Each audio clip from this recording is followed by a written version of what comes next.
Hey guys, welcome back to our readings from Luke. Today we pick up in Luke chapter 15. Now the tax collectors and sinners were all gathered around to hear Jesus. But the Pharisees and the teachers of the law muttered, "This man welcomes sinners and eats with them." Then Jesus told them this parable. Suppose one of you has 100 sheep and loses one of them.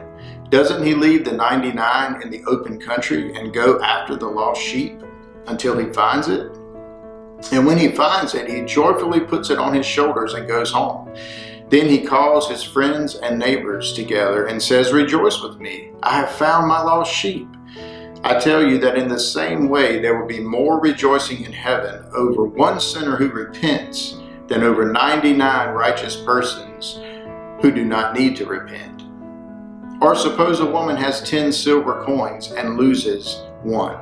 Doesn't she light a lamp, sweep the house, and search carefully until she finds it? And when she finds it, she calls her friends and neighbors together and says, "Rejoice with me, I have found my lost coin." In the same way, I tell you, there is rejoicing in the presence of angels of God over one sinner who repents. Jesus continued, "There was a man who had 2 sons. The younger one said to his father, 'Father, give me my share of the estate.' So he divided his property between them. Not long after that, the younger son got together all he had, set off for a distant country, and there squandered his wealth in wild living.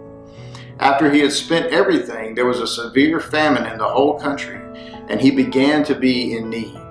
So he went and hired himself out to a citizen of that country, who sent him to his fields to feed the pigs. He longed to fill his stomach with the pods that the pigs were eating, but no one gave him anything.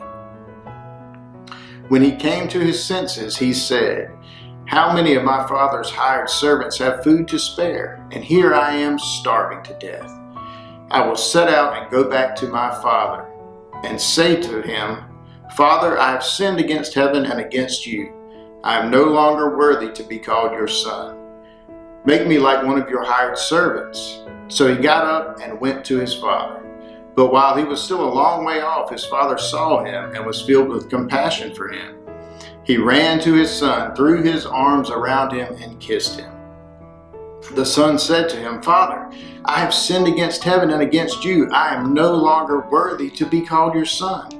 But the father said to his servants, 'Quick, bring the best robe and put it on him.